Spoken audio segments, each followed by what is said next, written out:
आज होगी धामी कैबिनेट की बैठक। 10:45 पर सचिवालय में शुरू होगी बैठक। विभागों के कई महत्वपूर्ण प्रस्ताव किए गए हैं तैयार। कई विभागों ने तैयार किए हैं प्रस्ताव।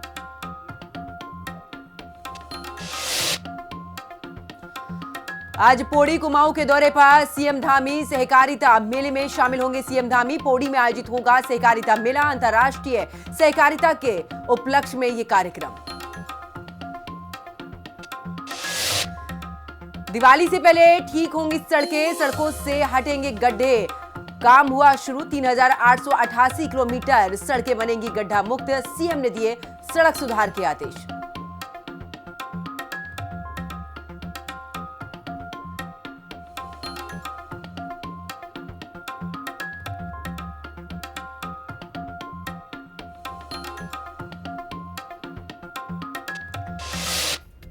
नमस्कार, हिंदी खबर देख रहे हैं आप। मैं हूं आपके साथ पंकज यादव। शुरुआत करते बड़ी खबर के साथ। आज होगी धामी कैबिनेट की बैठक। आपको बता दें कि 10:45 पर सचिवालय में शुरू होगी ये बैठक। विभागों ने कई महत्वपूर्ण प्रस्ताव तैयार किए हैं। साथ ही बता दें कि कई विभागों ने तैयार किए हैं प्रस्ताव। तो आज महत्वपूर्ण बैठक होने जा रही। 10:45 पर सचिवालय में ये कैबिनेट की बैठक होगी। विभागों ने कई महत्वपूर्ण प्रस्ताव तैयार किए हैं। आपको बता दें कि कई विभागों ने तैयार किए प्रस्ताव, जहां पर आज होगी धामी कैबिनेट की बैठक। इस बैठक में 10:45 पर बैठक शुरू होगी सचिवालय में, जहां पर बता दें कि तमाम मंत्री यहां पर मौजूद रहेंगे। साथ ही कई ऐसे प्रस्ताव जो कि यहां पर विभाग ने तैयार किए हैं। अब देखना होगा कि उन विभागों के जो तैयार हुए हैं प्रस्ताव, उन पर चर्चा होगी और कितने प्रस्ताव ऐसे होंगे जिस पर की कैबिनेट की मोहर लगेगी। तो बड़ी खबर आपको बता रहे, जहां पर विभागों ने कई महत्वपूर्ण प्रस्ताव तैयार किए हैं। और ऐसे में अब आखिरकार ये भी देखना होगा कि कौन कौन से ऐसे प्रस्ताव जिन पर की कैबिनेट की सहमति बनती है और उस पर कैबिनेट की मोहर लगती है। तो 10:45 पर सचिवालय में यह महत्वपूर्ण बैठक शुरू हो जाएगी, जहां पर बता दें कि तमाम कैबिनेट के मंत्री मौजूद रहेंगे। सीएम धामी की ये कैबिनेट की बैठक, और इसमें कई ऐसे प्रस्ताव जो कि चर्चा उन पर की जाएगी और उसके बाद कैबिनेट की सहमति बनते हुए उस पर मोहर लगेगी। देखना होगा कि जनता के हित में आखिरकार कौन कौन से ऐसे प्रस्ताव हैं जिनको लेकर कि अब राज्य सरकार और भी ज्यादा उन पर काम कर रही है। लेकिन ऐसे में कैबिनेट के सामने अब ये भी देखना होगा कि कौन कौन से महत्वपूर्ण प्रस्ताव जो कि तैयार किए गए हैं उसको लेकर सामने रखे जाते हैं।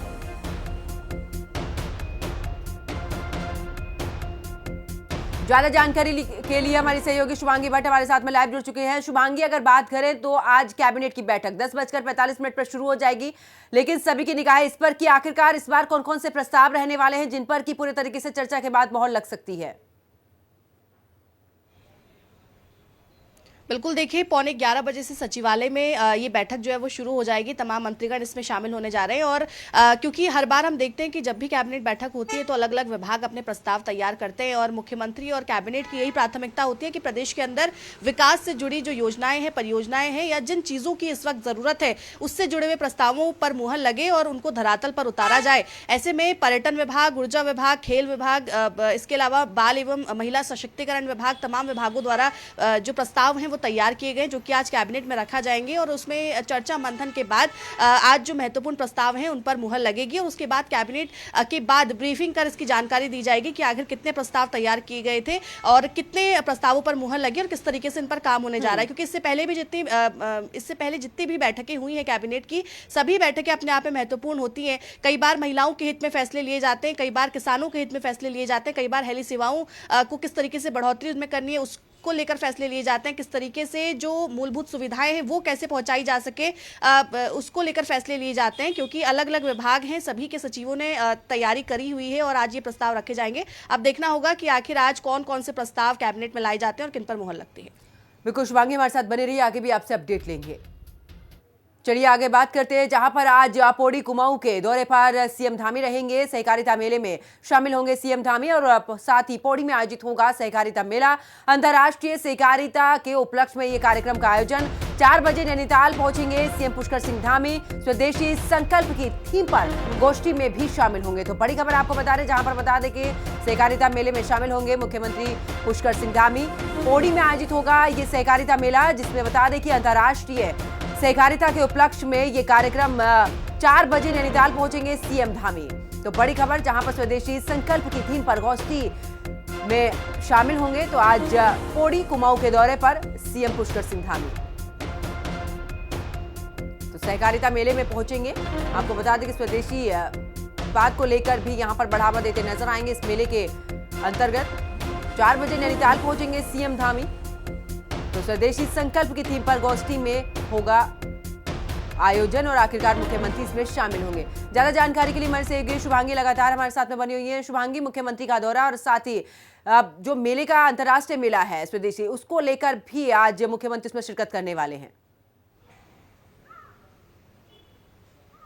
बिल्कुल, देखिए आज गढ़वाल और कुमाऊं के दौरे पर मुख्यमंत्री रहने वाले हैं। सबसे पहले मुख्यमंत्री पौड़ी गढ़वाल के दौरे पर रहेंगे, जहां श्रीनगर में सहकारिता मेले का आयोजन किया गया है। वहां पर मुख्य अतिथि के तौर पर मुख्यमंत्री पहुंचेंगे, लोगों से भी संवाद करते हुए नजर आने वाले हैं। और इसके अलावा आज कुमाऊं के दौरे पर भी मुख्यमंत्री रहेंगे, जहां नैनीताल शिरकत करने वाले हैं। वहां पर 2 कार्यक्रमों का आयोजन किया गया है। सबसे पहले स्वदेशी की बात जो लगातार मुख्यमंत्री कर रहे हैं, इसको बढ़ावा दे रहे हैं कि लोकल फॉर वोकल, यानी कि हमारे प्रदेश के अंदर, हमारे देश के अंदर जो प्रोडक्ट्स बन रहे हैं उनको बढ़ावा दिया जाना चाहिए, उनकी ज्यादा बिक्री होनी चाहिए। और यहाँ के लोगों को भी अवेयर कर रहे हैं कि हम लोगों को यहाँ के जो लोकल प्रोडक्ट्स हैं उनको खरीदना चाहिए। और इसी से जुड़ा हुआ एक कार्यक्रम है जहां पर आज मुख्यमंत्री नैनीताल में शिरकत करने जा रहे हैं। 4 बजे के करीब मुख्यमंत्री नैनीताल पहुंचेंगे।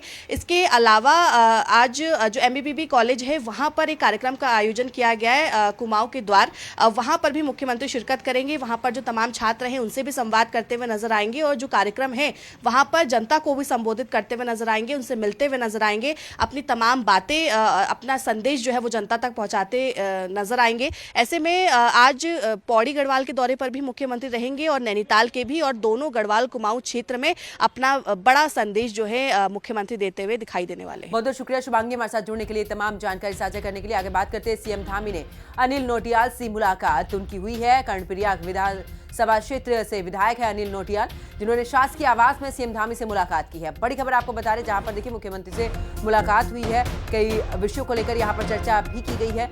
बड़ी खबर, सीएम धामी ने अमित नोटियाल से मुलाकात की है। आपको बता दें कि कर्णप्रयाग विधानसभा क्षेत्र से विधायक है अनिल, और आखिरकार शासकीय आवास में सीएम धामी से ये मुलाकात की है उन्होंने।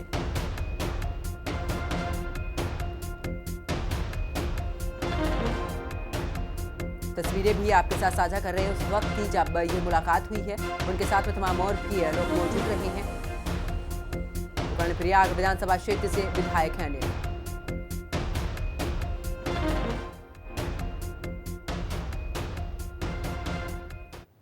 चलिए आगे बात करते हैं, सीएम धामी ने विनोद चमोली से मुलाकात की है। धर्मपुर विधानसभा क्षेत्र से विधायक हैं विनोद चमोली, जहां पर शासकीय आवास में सीएम धामी से मुलाकात उनकी हुई है। तस्वीरें भी उस वक्त की साझा हम आपके साथ कर रहे हैं जब ये मुलाकात हुई है। ये तस्वीर सामने है। धर्मपुर विधानसभा क्षेत्र से विधायक हैं विनोद, जो कि मुख्यमंत्री से मिलने पहुंचे और तमाम विषयों को लेकर दोनों के बीच में यहाँ पर चर्चा की गई। आखिरकार किस तरीके से उनके क्षेत्र में विकास हो, इसको लेकर भी उन्होंने बातचीत की है। और क्योंकि जिस तरीके से आपदा आई उसके बाद आखिरकार किस तरीके से, चाहे सड़कों की मरम्मत की बात करें या फिर अन्य व्यवस्थाओं की बात करें, उनको किस तरीके से सुधारा जाए, इसको लेकर भी वो मुख्यमंत्री से इस विषय में बातचीत करते नजर आए।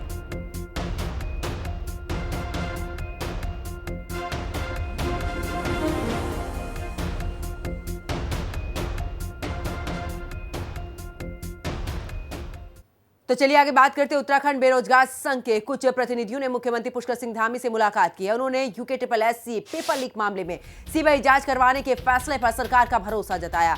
संघ ने उन भर्ती परीक्षाओं को रद्द करने के लिए मुख्यमंत्री का धन्यवाद किया जिसमें गड़बड़ी पाई गई। उन्होंने मांग की कि आगे सभी भर्तियां बिल्कुल निष्पक्ष, पारदर्शी तरीके से की जाए।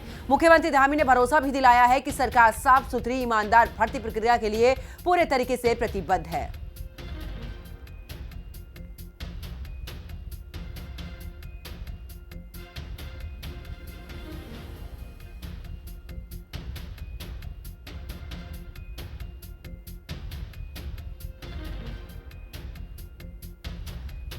तो देखिए आखिरकार सीएम धामी से बेरोजगार संघ के प्रतिनिधियों ने मुलाकात की है। आपको बता दें कि UKSSC पेपर लीक की सीबीआई जांच पर भरोसा जताया है। बात आगे कोटद्वार की करते हैं, जहां पर कोटद्वार के लिए बहुत ही जरूरी है चिल्लर खाल लाल ढांग मोटर मार्ग का काम रुका हुआ है। इस वजह से लोगों को काफी दिक्कत भी हो रही है। पूर्व मंत्री सुरेंद्र सिंह नेगी ने भी कहा है कि 2007 से उस समय की सरकार ने इस रास्ते का काम बंद करवा दिया था। अगर तब काम चला रहता तो आज ये रास्ता बन चुका होता।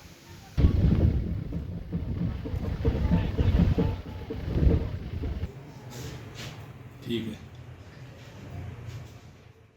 इसकी गतिविधियां जो टेंडर की प्रक्रिया होती है वो हो गई और 2007 में दिसंबर के महीने में इस पे काम प्रारंभ भी हुआ। अगर आप देखेंगे तो लालढांग से इधर अगर आप देखते हैं तो 2.5 किलोमीटर मोटर मार्ग जो है उसका निर्माण करा दिया गया था और प्लेन टेबल बना दिया गया था, प्लेन इसको कर लिया गया था।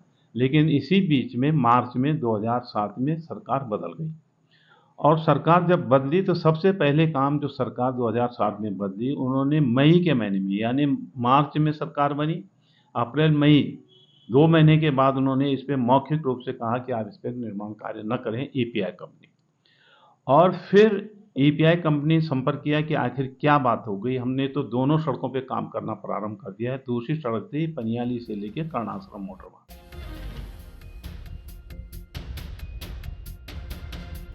तो काम रोकने की जिम्मेदारी पूर्व सरकार की, ये उनकी तरफ से कहा गया है। 2007 में काम बंद करवा दिया गया था, तब से यहां पर काम शुरू नहीं हुआ। उस समय पर अगर ये कार्य पूरा हुआ होता तो आज लोगों को रास्ते की सुविधा मिली होती, इस तरीके से उन्हें दिक्कतों का सामना नहीं करना पड़ता। तो कोटद्वार की सड़क फिलहाल अभी नहीं बनी है, 2007 से इसका कार्य रुका हुआ है। ऐसे में काम रोकने की जिम्मेदारी पूर्व सरकार की उनकी तरफ से कही गई है। 2007 में काम बंद करवा दिया था।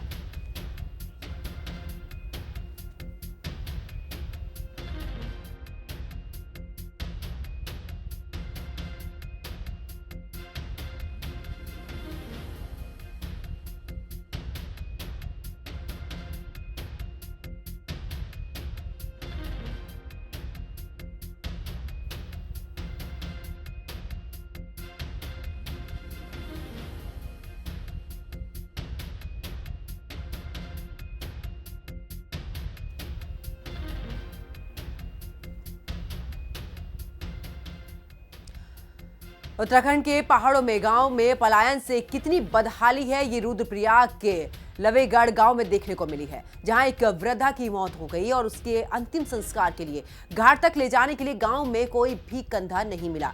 सूचना मिलने पर नजदीकी गांव के ग्रामीण पहुंचे हैं। इसके बाद दूसरे दिन जाकर वृद्धा का अंतिम संस्कार हुआ है। इस मामले ने राज्य के गांव में पलायन से पैदा हुई गंभीर स्थिति उजागर कर दी है। रिपोर्ट देखिए। देवभूमि के लवेगढ़ गांव पर पलायन की ऐसी मार, वृद्धा का पड़ोसी ग्रामीणों ने किया अंतिम संस्कार। वृद्धा के शव को गांव में नहीं मिला कोई कंधा। राज्य निर्माण के 25वें वर्ष में उत्तराखंड की ये दशा। उत्तराखंड राज्य के पहाड़ के गांव लगातार पलायन से खाली हो रहे हैं, लेकिन ऐसे गांवों की हालत कितनी दयनीय हो चुकी है, ये रुद्रप्रयाग के लवेगढ़ गांव में देखने को मिला है, जहां गांव में एक वृद्धा की मौत हुई तो उसके अंतिम संस्कार के लिए घाट तक ले जाने के लिए कंधे तक नहीं मिले। नजदीकी गांवों को जब इसकी सूचना मिली तो वहां से कलेत, मलछोड़ा और पांढरा के ग्रामीण लवेगढ़ पहुंचे और वृद्धा के शव को दुर्गम रास्ते से होते हुए नदी किनारे तक ले गए और दूसरे दिन वृद्धा का अंतिम संस्कार हुआ। सोशल मीडिया में महिला के शव को ले जाते वायरल वीडियो में दिख रहा है कि गांव का रास्ता कितना दुर्गम और खतरनाक है। कैसे झाड़ झंकाड़ को काटकर रास्ता बनाते ग्रामीण शव को कंधे पर लेकर जा रहे हैं। ग्रामीणों का कहना है कि कभी 15-16 परिवारों वाले इस गांव में अब महज 2 महिलाएं और 1 पुरुष ही बाकी रह गए हैं। गांव में न पेयजल की सुविधा है, न ही अस्पताल। ऐसे में कोई गांव में रहे तो कैसे? सरकार को इस पर ध्यान देना चाहिए और गांव में सड़कें और दूसरी मूलभूत सुविधाएं पहुंचानी चाहिए। वहीं इस मामले को लेकर कांग्रेस ने सरकार पर सवाल उठाए हैं। कांग्रेस का कहना है कि सरकार पलायन रोकने के नाम पर केवल दिखावे कर रही है, लेकिन लवेगढ़ गांव के मामले ने सरकार के दावों की पोल खोल दी है। वहीं बीजेपी का कहना है कि सरकार पलायन रोकने और गांवों तक मूलभूत सुविधाएं पहुंचाने के प्रयास कर रही है। जहां कहीं कमियां हैं, उन्हें भी दूर करने की कोशिश की जा रही है। गांव के लोग अच्छे स्वास्थ्य के लिए, अच्छी शिक्षा के लिए गांव से पलायन कर रहे हैं, जॉब्स के लिए पलायन कर रहे हैं। लवेगढ़ गांव की जो घटना है जिसमें वो वृद्ध महिला मरी, और उस गांव में आपको जानकर आश्चर्य होगा, वहां 15 से 20 परिवार रहते थे। आज वहां ये स्थिति थी कि जब वो वृद्ध महिला मरी और उसके अंतिम संस्कार के लिए भी वहाँ लोग नहीं थे। अगल बगल के गांव के नौजवान और बुजुर्गों ने आके उस महिला का अंतिम संस्कार किया है। ये भयानक तस्वीर पूरे उत्तराखंड की है। कई गांव भूतहा गांव के नाम से प्रसिद्ध हो गए हैं। बहुत से काम पलायन रोकने के लिए हुए हैं। लोहगढ़ जैसी कुछ समस्याएं हैं, निश्चित रूप से हैं, दिक्कतें हैं, लोग पलायन कर रहे हैं और उसके तरफ भी सरकार का ध्यान है। सरकार की अपनी प्रतिबद्धता है और सरकार बार बार कह रही है, माननीय मुख्यमंत्री जी स्वयं कह रहे हैं कि हम पलायन रोकने के प्रति हमारी प्रतिबद्धता है और हम पलायन रोकने की दिशा में काम कर रहे हैं। हमें उम्मीद है कि निकट भविष्य में और नई योजनाएं सरकार लाएगी। उत्तराखंड राज्य निर्माण के 25 साल पूरे हो रहे हैं, लेकिन राज्य निर्माण के रजत जयंती वर्ष में लोहगढ़ की तस्वीर यही बताती है कि पहाड़ों से पलायन कितना भयावह रूप ले चुका है। पलायन आयोग की रिपोर्ट के मुताबिक राज्य के 1792 गांव पूरी तरह निर्जन हो चुके हैं। बुनियादी सुविधाओं के अभाव में लोहगढ़ जैसे कई अन्य गांवों के लोग पलायन कर चुके हैं और जो गांव में रह गए हैं उनकी सुध लेने वाला कोई नहीं। यहाँ तक कि मरने के बाद उनके शव को कंधा देने वाला भी कोई नहीं।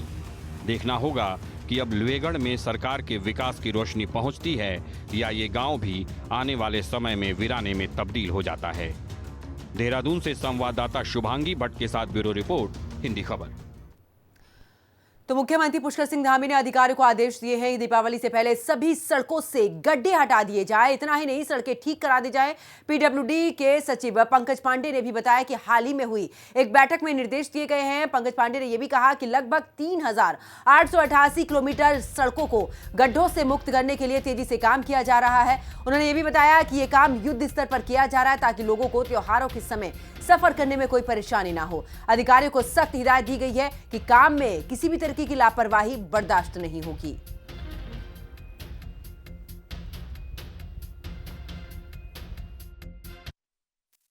मैंने मीटिंग करी थी अपनी टीम के साथ, पूरे हमारे देश के सभी डिवीजन के एक्सीएंस और सारे एससी चीफ सारे लोग थे। उसमें डिटेल हम लोगों ने डिस्कशन किया है कि जो भी रोड आज के डेट में बंद है उनको इमीडिएटली खोला जाए। जिन रोड्स पे ट्रैफिक चल गया उसको और इम्प्रूव किया जाए। कहीं मलबा है तो मलबा हटाया जाए, कहीं रिपेयर की जरूरत है, आपदा में कोई अगर काम करना है तो उसका एस्टिमेट बना के जल्दी से सबमिट किया जाए, क्योंकि कुछ पैसा विभाग को भी मिला हुआ है आपदा में काम करने के लिए, कुछ पैसा जिलाधिकारी से मिलता है। तो पैसे हैं हमारे पास, तो जो एस्टिमेट आएंगे, जो आपदा से नुकसान हुआ उसको हम लोग रिपेयर और जो भी उसमें काम करना करेंगे। गड्ढा मुक्त करने के लिए माननीय मुख्यमंत्री जी ने ऑलरेडी निर्देश दिया हुआ है, इस पर हम लोग काम कर रहे हैं। दिवाली तक हमारा टारगेट है कि मैक्सिमम काम दिवाली से पहले पहले पूरा करें, क्योंकि बड़ा त्योहार है, बहुत सारे लोग आते हैं, एक अच्छी सी फीलिंग आएगी उससे।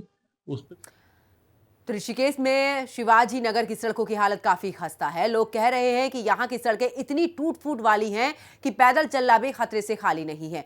पिछले 2 सालों से पानी सीवर की पाइपलाइन बिछने की वजह से कई बार सड़कें खोदी गई हैं, लेकिन अब तक ठीक से यहाँ पर मरम्मत तक नहीं कराई गई है। सड़कें उबड़ खाबड़ हो गई हैं और इतना ही नहीं, अगर किसी बीमार को अस्पताल ले जाना पड़े तो एम्बुलेंस भी अंदर तक नहीं आ सकती है। लोग कई बार नगर निगम अन्य अधिकारियों से भी इसकी शिकायत कर चुके हैं, बावजूद उसके फिलहाल कोई मदद नहीं मिली है। अब लोग आंदोलन करने की बात कर रहे हैं। शिवाजी नगर की जो सड़कें हैं उनकी हालत बहुत बुरी है, जिसको लेकर के हम कई बार जो है जो खिलाड़ी कंस्ट्रक्शन कंपनी काम कर रही है उसको पत्राचार कर चुके हैं। उसके अलावा जल संस्थान जो सीवरेज का काम देख रहा है उसको पत्राचार कर चुके हैं। नगर निगम के बोर्ड के माध्यम से भी जो है इनको पत्राचार कर चुके हैं, लेकिन इन लोगों के कान में बिल्कुल जू नहीं रेंग रही है। हमने इनसे ये आग्रह किया था कि इस समय जो है त्योहारों का सीजन चल रहा है और आप कृपया कर जो है समाज के लिए इन रास्तों को सुगम बनाएं। कम से कम आप पानी का छिड़काव करें, इसके ऊपर रोलर चलाएं, जिससे जो है कम से कम समतल हो सड़क। आप पक्की निर्माण नहीं कर सकते, जगह जगह खुदाई आपने लगा रखी है। मेरे द्वारा एक पत्र भी इनको भेजा गया, जिस पत्र में मैंने इनसे कहा है कि भाई आप जो है त्यौहार के सीजन को ध्यान रखते हो, दीपावली के पश्चात जब त्यौहार पूर्ण हो जाएंगे तब आप जो है कहीं काम शुरू करना। उधर बिलासपुर कांडली में भी रामलीला समिति ने तीसरा बड़ा रामलीला कार्यक्रम रखा, जिसमें कि कैबिनेट मंत्री गणेश जोशी मुख्य अतिथि के रूप में पहुंचे। उन्होंने रिबन काटकर इस कार्यक्रम की शुरुआत की है।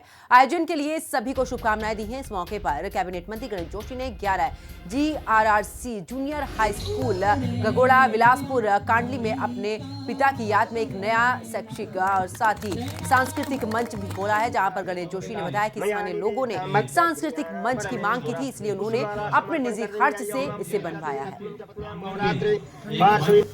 और इतनी भीड़ होती थी, आप लोग ऊपर बैठे हैं, हम जाके बोरी बिछाते थे, जगह घेरते थे। तो दल्लोहा घाट में आरएसएस ने अपने शताब्दी साल विजयदशमी के मौके पर खास कार्यक्रम आयोजित किए। कार्यक्रम से पहले सरस्वती शिशु मंदिर के इस दौरान पथ संचालन वहां पर निकाला गया है, जो कि मीना बाजार, शीतला माता मंदिर, स्टेशन बाजार होते हुए इस पद संचलन में लगभग 495 स्वयंसेवक हिस्सा लिए। इसके अलावा इसमें बच्चे भी शामिल हुए। पथ संचलन के भी दौरान स्वयंसेवकों पर भी पुष्प वर्षा की गई है। कार्यक्रम में मुख्य वक्ताओं ने बताया कि आरएसएस ने भारत की आजादी में बड़ा योगदान दिया है। डॉक्टर हेडगोवर ने भी ये बताया है कि अपनी पढ़ाई के साथ साथ आजादी की लड़ाई शुरू की, बाद में संघ की स्थापना हुई।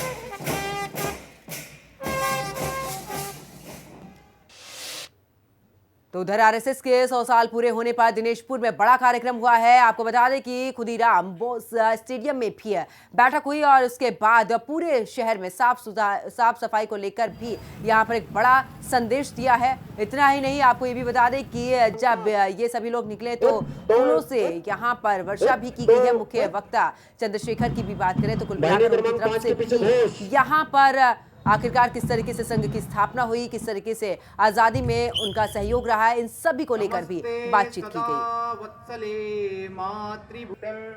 के 100 वर्ष पूरे हो गए हैं। 1925 से ही संघ निरंतर रूप से अपने समाज की सुरक्षा के लिए और अपने समाज को संगठित करने के लिए निरंतर रूप से कार्य कर रहा है। इन 100 वर्ष की यात्रा में अनेक उतार चढ़ावों के साथ संघ ने अपने समाज के सुख दुख में अपने स्वयंसेवकों की हमेशा सहभागिता और उस सहभागिता के बल पर और उस पुनर्जागरण के बल पर संपूर्ण समाज को एक दिशा की ओर ले जाने में संघ और संघ के स्वयंसेवक निरंतर रूप से सफल हुए हैं। और अगले 100 वर्ष के बाद संघ का अगला चरण विशेष रूप से अब समाज से एक आह्वान है कि समाज पंच परिवर्तन, जो 5 बातें संघ ने कही हैं, संपूर्ण समाज उन बातों को अपने जीवन में उतारे। और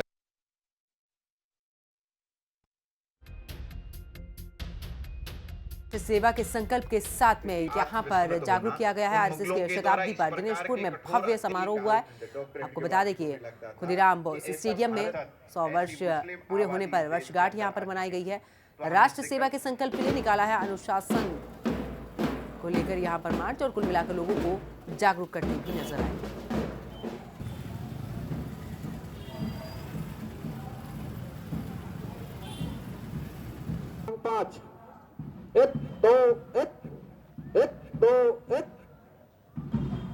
वाहिनी क्रमांक 5 के पीछे घोष। चलिए आगे बात टिहरी की करते। टिहरी में सरस मेले के 7वें दिन रोजगार मेले का आयोजन किया गया। मेले का उद्घाटन मुख्य अतिथि टिहरी सांसद माला राज्य लक्ष्मी शाह ने किया है। सांसद माला राज्य लक्ष्मी शाह ने कहा कि इस तरह के विकास परक मेलों से युवाओं को रोजगार के लिए अधिक अवसर मिलते हैं। इस मौके पर विधायक टिहरी किशोर उपाध्याय ने कहा कि रोजगार परक मेलों का आयोजन समय समय पर होने से प्रदेश के युवाओं को रोजगार मिलेगा। इसके अलावा कौशल का भी विकास होगा। हो चुके हैं। एक समय होता है, समय को कोई नहीं रोक सकता। हमारे जो रोजगार का आत्मनिर्भर माननीय प्रधानमंत्री जी ने बोला है, आप लोग सब मिलकर जो ये सरस मेला, ये हमारे ये मेला को आगे किए हैं, आप लोग को धन्यवाद देना चाहती हूँ। उधर ऋषिकेश के मॉडर्न इंस्टीट्यूट ऑफ टेक्नोलॉजी में विधिक सेवा शिविर का भी आयोजन किया गया है। शिविर में उत्तराखंड हाईकोर्ट के मुख्य न्यायाधीश गुहानाथन नरेंद्र मुख्य अतिथि रहे हैं। शिविर में क्षेत्र के लोगों को अलग अलग कानूनी प्रक्रियाओं के बारे में जानकारी दी गई। इतना नहीं, इस दौरान जनता की समस्याओं को सुना गया। संबंधित अधिकारियों को जल्द समाधान के निर्देश भी दिए गए।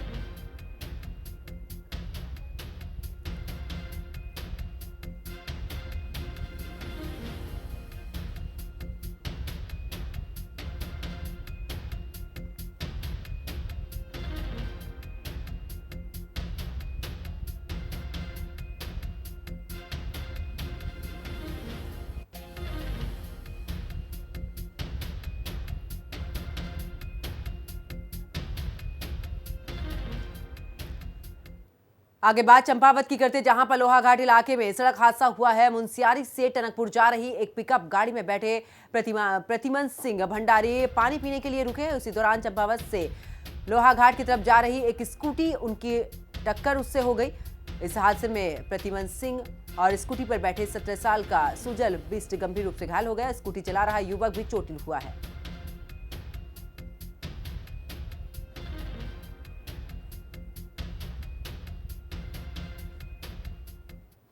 इस बुलेटिन में फिलहाल इतना ही। आप देखते रहिए हिंदी खबर।